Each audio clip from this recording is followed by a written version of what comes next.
Things like the white party be there, and then they have Lil Baby like in a sandwich. They're hugging him from the front and the back and stuff. Baby is absolutely one of the best human beings in the planet. All right, we're at a party, everyone's drunk. You know, it's a 13-hour party. People drink a lot of alcohol. Right, it's 100 people at the party. We in the middle of 100 people. There's nothing weird we could be doing in a party. Right.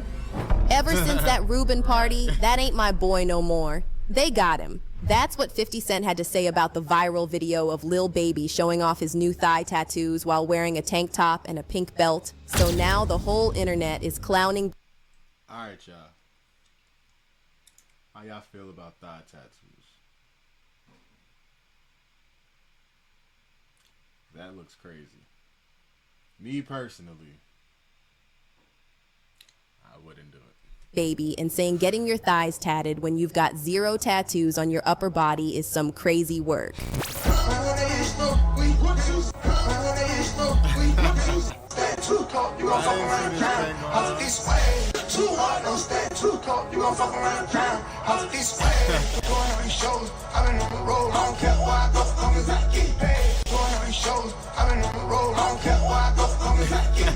But 50 Cent's got a theory for Baby's transformation. He's saying he hasn't been the same since that Michael Rubin party in the Hamptons, where he got hugged from the back.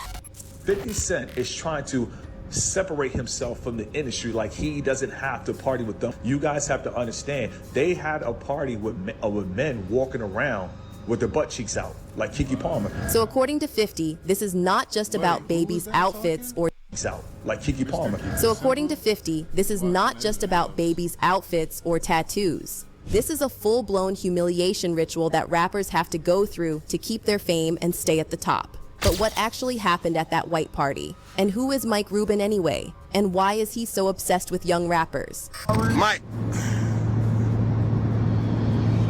Man, Mike. I'm gonna come hug you right now. I'm coming to hug you. Big hug. Get everyone to love each other. All right, let's first talk about why Lil Baby is trending again for all the wrong reasons. So, Lil Baby just got some fresh ink, and this wouldn't be such a big deal if he didn't decide to get his first tattoo on his thighs. See, Baby previously claimed in multiple interviews that he would never get any tattoos. I hear that you say that you don't have any tattoos at all? Nope. That was really my only reason, like, for being younger, like, I don't want no tattoos. I know I'm gonna have something to do when I get older. Yes, sir. With my money, and I don't want to be like a thug.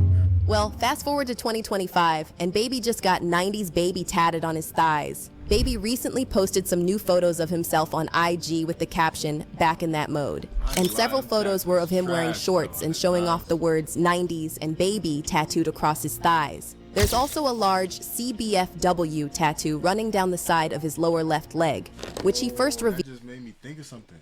Gunna just dropped his album. He got a song on it. It's called that. CBFW.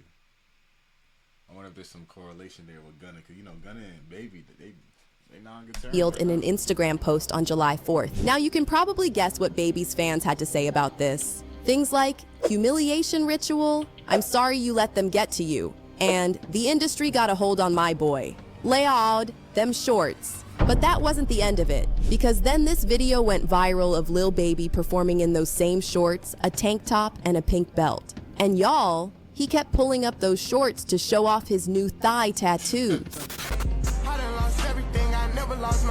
just gonna let this nigga do this. We finna let Lil Baby come out here in his booty coochie shorts and just pop out with his hand in his mouth slit and just, yeah, that's just what we doing. And if you look at the comments on this video, people are saying 50. What we doing? And if you look at the comment right here is so true. Atlanta niggas are white flag gay, all of them. Like, that's crazy. His new name is now Sugar Baby. That's crazy. Comments on this video, people are saying 50 Cent was right all along, because ever since that all-white party at Mike Rubin's house, Lil Baby hasn't been the same. Someone wrote, Michael Rubin already showed y'all that Lil Baby was his boy. Why y'all acting like this is a surprise. And another comment said, bunny hops and hugs from the back from a white lil guy that has money? Okay, this generation lost. So what really happened at that party? Why did 50 Cent warn Lil Baby about hanging around Mike Rubin? All right, so this all went down in 2023 when Michael Rubin threw this exclusive white party in the Hamptons with guests like Jay-Z, Beyonce, Tom Brady, Kim Kardashian, and yes, Lil Baby.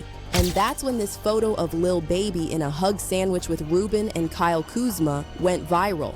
50 Cent actually posted the photo on his Instagram with the caption, "See, this is why I don't go to no party Puffy and them at. The F is going on here." And then he added, "Get the F off of my young man." And then another photo from the party went viral showing Mike Rubin hugging Lil Baby from behind. And get this, Lil Baby also later posted this video showing him on a private jet with Mike Rubin, joking about those pictures. She said we had 5 girls. She be like, up, all y'all get in the shower. Mike. Man, Mike. I'm gonna come hug you right now. I'm coming to hug you. Big hug. Get everyone to love each other. Now this the motherfucker did it though. See, this the motherfucker did it. Hey, man. I ain't gonna lie. To be real, from that reaction right there, that video, you could tell the hug wasn't on no like weird gay-ish. You see what I'm saying? But it was weird. 50 just likes to make stuff seem more than what it is. But I'm not negating the fact that them white parties, them all white parties, they be doing weird stuff there. We're puffing all them boys be at. Yeah, weird stuff be going on. And that's when 50 Cent said, "This is exactly why you never see him at those parties." That's why I don't be going to them puffy parties. I'll be from the front and the back at the same time. What are you talking about? Look, if you're into that, I'm fine with it. To get your own. I'm just saying, my mother on the party. Now, some fans thought 50 was just trolling. However, a lot of people have been saying for years that something is off about these industry parties. It's honestly giving off some type of secret initiation or a test that these up-and-coming rappers have to pass to level up in the game. And it seems all these comments really got to Lil Baby because he decided to clap back and warn folks not to play with his name. During his appearance on Lil Yachty's podcast, Baby revealed that all those memes about him and Rubin bothered him so much that he actually asked Rubin to give him security footage from the party so he could prove to people that nothing suspect happened. However, Baby still decided not to post the full footage. No funny weird. You feel me? I'm dapping Kuzman up. And Mike's happy to see me. He run up on me. Right.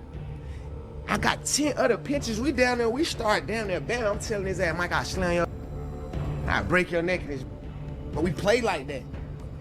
They white, so they don't really understand how I understand. Like, even when the picture came out before it went viral, I told them, like, Mike, I can't have pictures like that. Right. Even though me and you playing, bro, it's 100 people at the party. We in the middle of 100 people. There's nothing weird we could be doing in the party. Right. With all these people watching us. Literally, when that picture came out, I literally made Mike Rubin go to his security camera in his house, go to the footage and get the whole time, but I just never, I ain't even gonna post it on the internet.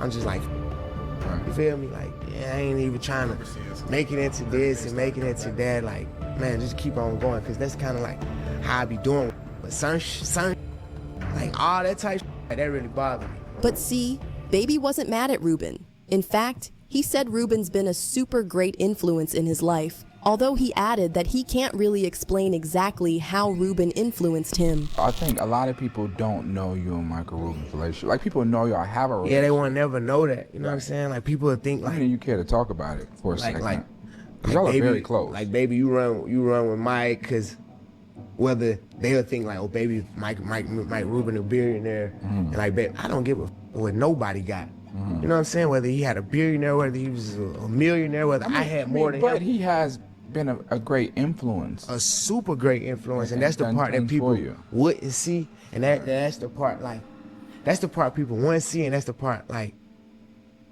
I probably wouldn't even be able to bring people up on that speed. And what I mean by that is, like, just like you, for instance, like, man, we got a great relationship. Now, as for Mike Rubin, he also addressed those viral photos with Lil Baby in an interview last year, and he called the entire situation ridiculous. According to Rubin, there was nothing weird going on. Everyone just had a little too much to drink, and that's about it. However, the way Rubin went on and on about Lil Baby really made it sound like this man has a crush on him. Baby is absolutely one of the best human beings in the planet.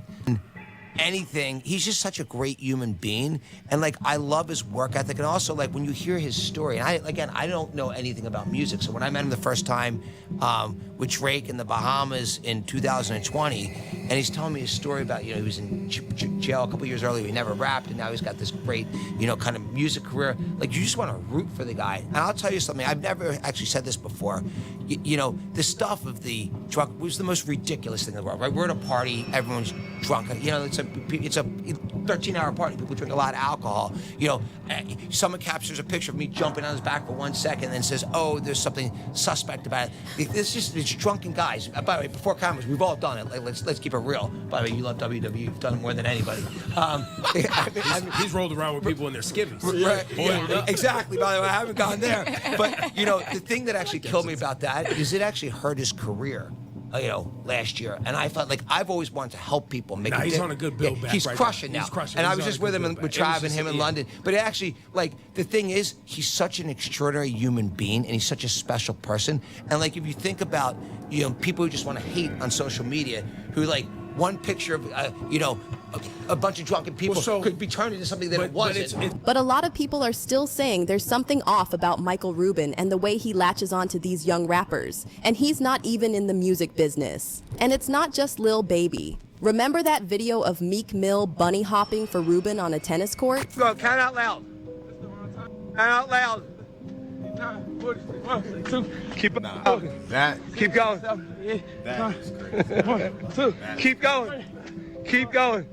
Don't cheat on your bunny hops. They suck. Your bunny hops suck. Now Meek later claimed it wasn't that serious and he just lost a bet with Rubin over a tennis match. But let's be real. A white billionaire making a black man hop like a bunny and barking orders at him? The optics are all the way off. So who is Michael Rubin? And what's up with his obsession with black rappers? According to his Wikipedia page, Rubin was born in 1972 in Philadelphia. He grew up in a Jewish family in Lafayette Hill. And by age 14, he already had his own business. He used his bar mitzvah cash and his dad's lease to open a ski shop. He later enrolled at Villanova but dropped out after 1 semester, cashing in big on a $200K overstock gear deal funded by a friend. Using those profits, he expanded, sold his shops, and launched KPR Sports, hitting $50 million in sales by 1995. After that, he founded a company that grew into GSI Commerce, a multi-billion-dollar e-commerce giant.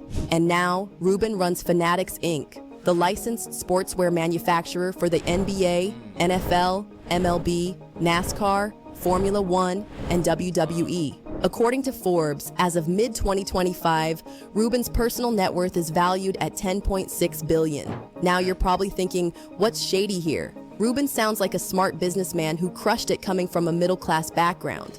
But here's the sketchy part. It seems most of Rubin's success is from who he knows, not what he does. Which is weird, because when you listen to him, this man has no charisma at all. And y'all, pay attention to his eyes, because they literally look soulless. We have some groupies on our staff that's been talking about your parties for the last couple of days. That's dying to get to your parties. Well, you know what? I've actually figured out, if this Fanatics thing doesn't work out, I think I could be a good party promoter. Oh, man, you kidding me? Yeah, I think I already got the white suit in the closet, so just let us know what, what's happening. Yeah. So, you know what it really comes from? I love bringing people from different backgrounds together.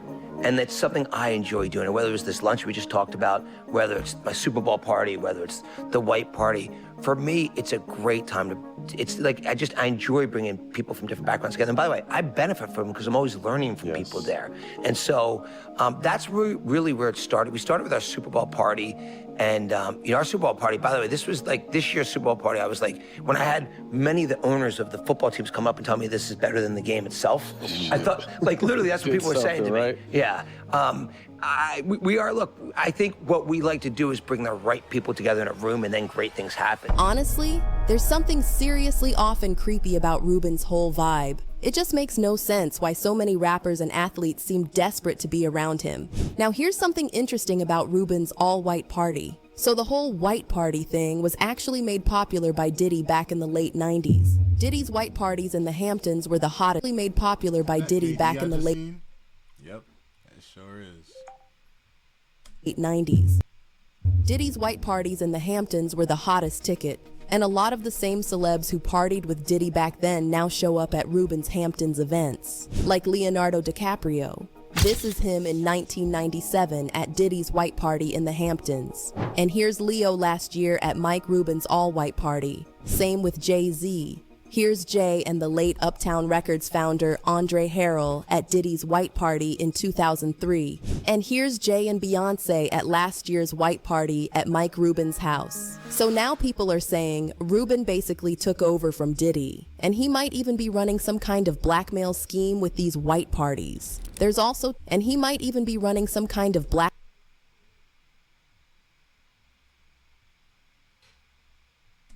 scheme with these white parties. There's also talk that Rubin and some of these other old white billionaires have a thing for making young black rappers do humiliating rituals. And from what people say, no one's being forced. But a lot of these rappers go along with it. For some of them, it's because they need help with some legal case. And for others, it's about boosting their careers, getting #1 albums, and winning awards. But there's an even darker side to this. Fans are also connecting it to what Cat Williams said about these industry parties. During his appearance on Joe Rogan's podcast, Cat said these parties involve Baphomet rituals, and that there's way more going on behind the scenes than most people realize. Everybody's like, oh, he keeps talking about people wearing dresses. No, it's not. That is a weird thing. It's not like that. Look at it from a different way. Look at it. Show me one person that ever wore a dress in Hollywood unsuccessfully. That's how you understand what a ritual is. So 20 years ago, I knew that transgenders was going to be a thing. It wasn't because I was a prophet. It's just I had gotten so much information that I understood that things are secular. So I understood that the earliest I had seen that word transgender was Baphomet, the transgender. And so I knew that in the ritual of Baphomet, the transgender, to show allegiance to him, you had to kiss his ass ring. Really? And it said both of those things. So I knew that both of those things would become popular in the future. On August 12th, 2023. That's crazy. I ain't gonna lie, Cat Williams be putting people onto stuff that be going on in Hollywood too. That's actually wild though. But dang man, let's get into some more videos.